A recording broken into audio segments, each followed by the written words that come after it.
Côte d'Ivoire.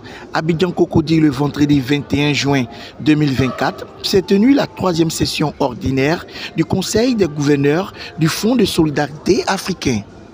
Je remercie la presse d'accompagner cet événement qui est important pour nos États.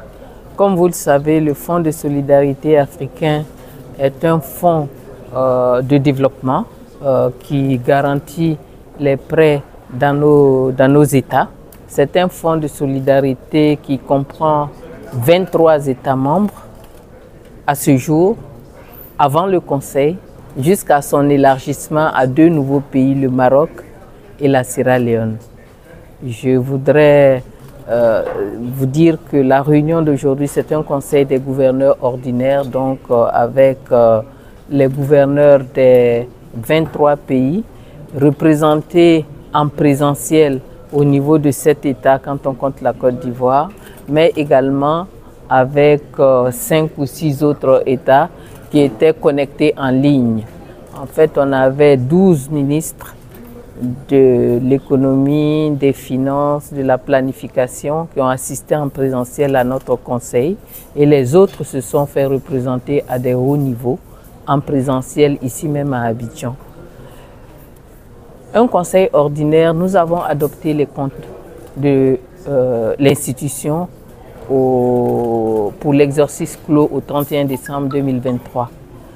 Bien sûr, nous avons donné quitus au directeur général, au conseil d'administration et à tous les agents qui ont bien travaillé puisque cette institution a dégagé un résultat positif de 2,2 milliards, étant entendu que dans les comptes, elle a absorbé des résultats négatifs antérieurs de 10 milliards.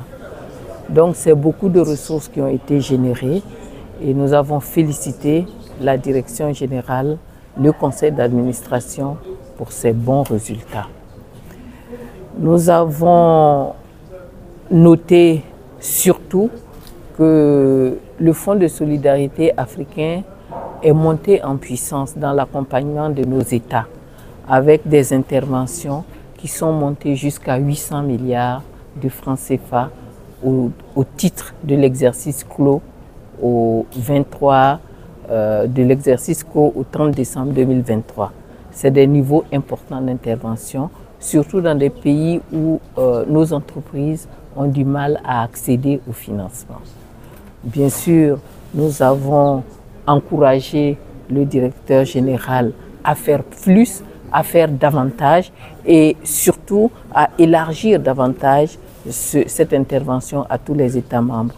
Nous nous sommes félicités de l'adhésion du Maroc et de la Sierra Leone à l'issue d'un processus de dialogue qui a duré 2 ans.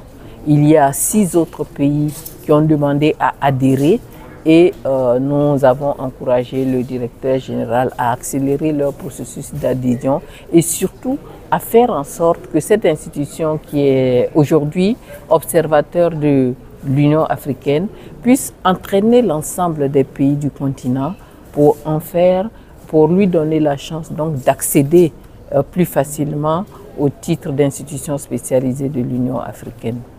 Donc c'est ce que je voudrais qu'on puisse retenir, une institution forte, une institution qui est donc en train de grandir et de grossir et que nous accompagnons dans son évolution avec l'objectif qu'elle puisse embrasser tous les pays africains. En marge de cette session, on a signé avec la BADEA, mais également avec la BAD. Avec la BADEA dans le cadre d'un projet d'augmentation de capital. La BADEA s'est engagée à financer cette augmentation de capital en octroyant des prêts concessionnels à nos États pour leur permettre de libérer leurs souscriptions, ce qui est louable. Je parle de montants assez importants, de l'ordre de 176 milliards.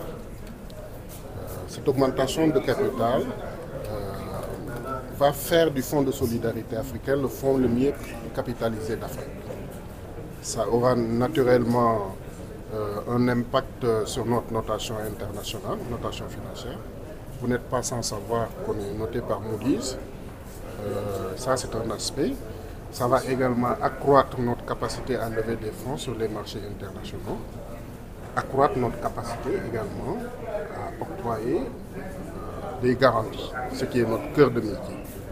Donc, en Suisse, c'est ce que je disais, il y avait la BAD avec laquelle on a signé une convention de partenariat multiforme qui va nous permettre de les accompagner sur 6 de leurs projets phares du moment, étant entendu que la BAD également est disposée à entrer au capital du fonds. On en est là. On se réjouit véritablement de la tenue de cette session et on remercie les autorités ivoiriennes. On remercie Madame la Présidente, mais elle est dans son rôle, c'est la Présidente du fonds. On a véritablement profité de sa présidence pour pouvoir mettre en œuvre les projets qu'on avait dans le pays, avec son soutien indéfectible. C'est pas pour rien que tout le monde est venu. C'est pas tout le temps qu'on a ce niveau de participation. Pour tout ça là, Madame la Ministre, on vous dit merci.